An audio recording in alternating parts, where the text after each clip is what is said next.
Salve galera, bem-vindo ao canal Chico Pira. Hoje eu estou com o Guilherme, ele é um monge da tradição Nichiren, a tradição mais pedida aqui no canal. Então eu fiz um vídeo há um tempo atrás falando sobre várias tradições do budismo e eu me esqueci de falar sobre o Nichiren. E nisso, nos comentários, várias pessoas, acho que foi o vídeo mais comentado, e os comentários eram: e o budismo Nichiren, não vai falar nada sobre ele. Como eu não conheci o budismo Nichiren, então eu tenho esse convidado ilustre aqui. Eu falei que você é um monge, mas você é um Shame, isso?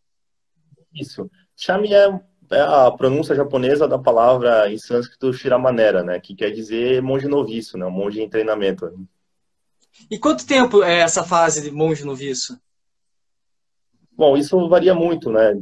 Depende da pessoa, depende do mestre, depende do jeito como a pessoa decide que ela vai fazer o treinamento dela, né? Então, eu, por exemplo, já estou nessa jornada aí, olha, faz uns 13 anos, mais ou menos, né? Mas depende, né? Então, tem algumas pessoas que optam por ir morar no Japão, estudar dentro do monastério mesmo, né? O ensino formal através da universidade. Mas a maior parte dos casos, assim, de quem se torna monge vivendo em países ocidentais é através do contato com o mestre, né? O treinamento diretamente com o mestre num templo local, né? E depois passando por vários estágios de formação, treinamento monástico, provas, né, de conhecimento teórico, provas de conhecimento litúrgico, e até que, por fim, né, se faz um treinamento monástico mais intenso, né, de 35 dias, que aí obrigatoriamente é no Japão.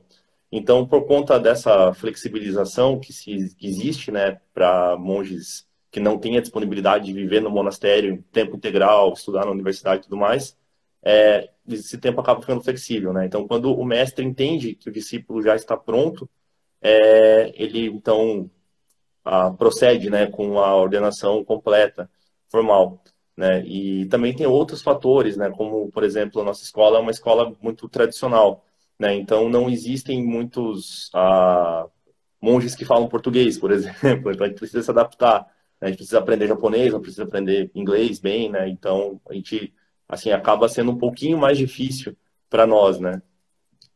Então, Você por isso esse precisou aprender o tempo... japonês? Eu aprendi alguma coisa, assim, eu consigo me comunicar a nível básico, assim, mas ainda não é o suficiente, né, para eu conseguir ter um treinamento completo em japonês, né? Então, meu treinamento foi feito aí basicamente em inglês até agora e, assim, em português não existe nada, né? A gente está sendo aí pioneiros, né? É que outros monges, né, que eu conversei das tradições japonesas, eles também não precisaram aprender o inglês, o japonês, e tiveram todo o treinamento em inglês, né? E eu vejo que, Sim, por exemplo, dentro do budismo tibetano, eles têm aquela fixação por aprender o tibetano, mesmo também sim, não tendo tanta necessidade, mas os alunos assim acabam se cobrando muito por não aprenderem o sim, tibetano. sim. Como Eu que acho você chegou? importante aprender. Desculpa, Desculpa, eu acho continue. importante aprender o idioma, porque, sabe, no Japão existem lá, o budismo entrou no Japão no século V, né? Então, nós estamos no século XXI, então tem aí 1.100 anos, né, desde a introdução do budismo no Japão. Então, tem muita coisa lá, né? Toda a tradição, cultura, etc., foi traduzido para o idioma japonês. Então, a gente não tem nada no Ocidente ainda, sabe? É necessário aprender para conseguir ter acesso a esse arcabouço de conhecimento para poder trazer para cá. Né? Senão a gente fica muito restrito, a gente sabe falar inglês, beleza, tem bastante coisa publicada em inglês, mas com certeza é ínfimo perto de tudo que existe já produzido lá, né? Uhum. E uma pergunta bem pessoal, como que você chegou até o budismo? Bom, eu conheci o budismo quando eu tinha 13 anos, né? Eu conheci uma senhora, né? Ela era descendente de japoneses. Ela me levou, né, para conhecer uma religião inspirada no budismo Nichiren. E foi meu primeiro contato, né, ali. E a partir de então eu comecei a procurar, comecei a estudar, né, comecei a ler o Sutra do Lótus, principalmente, depois outros sutras, tive contato com assim mais fontes, né? E eu decidi aí realmente ir atrás do budismo e conhecer um budismo Nichiren ortodoxo, né?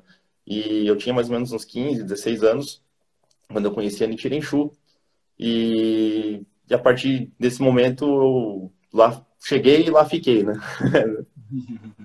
Você pode contar um pouquinho para nós o que é Nichiren Shu? Bom, a Nichiren Shu é a principal tradição ortodoxa, né, do budismo Nichiren. É a tradição, né, que tem o maior número de templos, o maior número de monges, né, os principais locais relacionados à vida do nosso fundador, Nichiren Shonin, e também os documentos históricos, cartas, né, relíquias, etc., estão todas vinculadas, protegidas pela Nichiren Shu. Né? Então, a Nichiren Shu, ela tem a sua sede principal no templo fundado pelo próprio Nichiren Shonin, que é o nosso fundador. Enfim, né, é uma escola que protege os elementos tradicionais, né, do budismo Nichiren. Então, espalhado por todo o Japão, é uma das principais escolas, né, de budismo japonês e também é uma das mais influentes no Japão, né.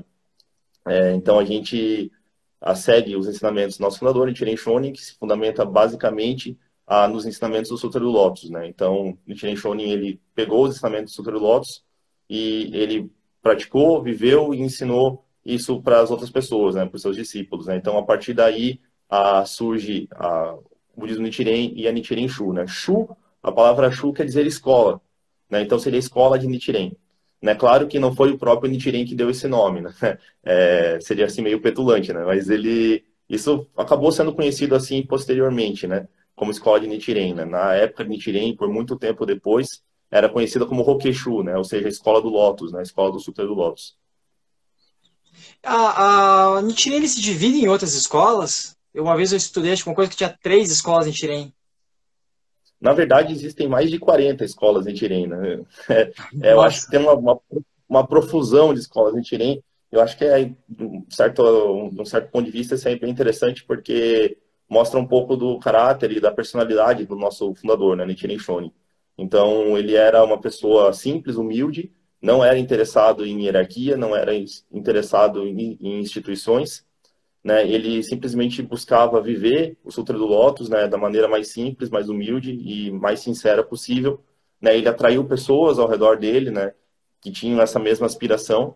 Então, quando ele morre, ele não determina uma linha de sucessão clara, né? Ele nomeia alguns discípulos principais para que continuassem transmitindo e inspirando outras pessoas a viver de acordo com o Sutra do Lótus, né? Então, no decorrer do tempo, né, por não ter essa figura ou essa instituição centralizadora, várias pessoas se motivaram por esse ideal, né, e acabaram formando seus próprios grupos, né. E, então, existem templos, existem diversas outras escolas, né, que se fundamentam nos ensinamentos Nichiren também. Né. Alguns são templos independentes, outras são associações leigas, né, que são mais famosas, outras são menos. Né, mas a gente fala que, porque a compaixão, o carisma de Nichiren era tão grande, né, não é possível assim a gente colocar tudo dentro de uma organização só, né? A própria Nichiren Shu tem uma diversidade muito grande, né? De cultura, entre templos também, seguem diferentes, não doutrinas, mas tem suas próprias tradições e tudo mais, né? Então, é uma diversidade muito grande de pensamentos e eu acho que isso que torna, assim, o budismo Nichiren bem interessante, né? Uhum. E como é que é a prática do budismo Nichiren, assim? Bom, a prática principal, né, do budismo Nichiren é a recitação do Namu-myoho Renge-kyo. Né? Namu-myoho Renge-kyo quer dizer devoção ao Sutra do Lótus do Dharma Maravilhoso. Né? Algumas pessoas fazem algumas traduções meio bizarras, né? Falar devoção à lei mística de causa e efeito e tal, mas isso aí, na verdade, não tem nada a ver, né? A palavra Namu, né, vem aí do sânscrito Namas. Então, por exemplo, a gente conhece a palavra Namastê. Namastê é uma palavra indiana, né? Que quer dizer eu te respeito, né? Algumas pessoas falam Deus em mim, né? Saúdo a Deus que existe em você e tal. Acho que isso é uma extrapolação aí do significado original, mas o Namu vem desse radical Namaz, né? Que quer dizer tomo refúgio, busco refúgio, me devoto, né? Me dedico. E Myoho Renge Kyo é o título do Sutra do Lótus em chinês com a pronúncia japonesa. Né? Então, quando a gente recita Namu Myoho Renge Kyo, o que a gente está falando? Né? Que eu vou me devotar ao Sutra do Lótus. Eu vou colocar isso como um pilar, colocar como um fundamento na minha vida e vou me esforçar, né, para praticar isso de forma integral, né, na sua completude. Né?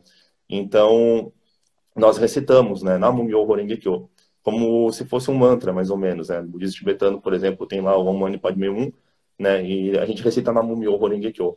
Né? Então, tem esse aspecto, né, que é realmente um aspecto de devoção ao Sutra do Lótus, E também, durante a prática, existem aspectos de chamata, de passana, né? E é uma prática assim bem completa e pode ser vista de diversos enfoques diferentes, né? Mas basicamente é recitar Namu-myoho Renge-kyo, né? Existem outras práticas que complementam isso, né? Dão suporte, sustento para essa prática principal.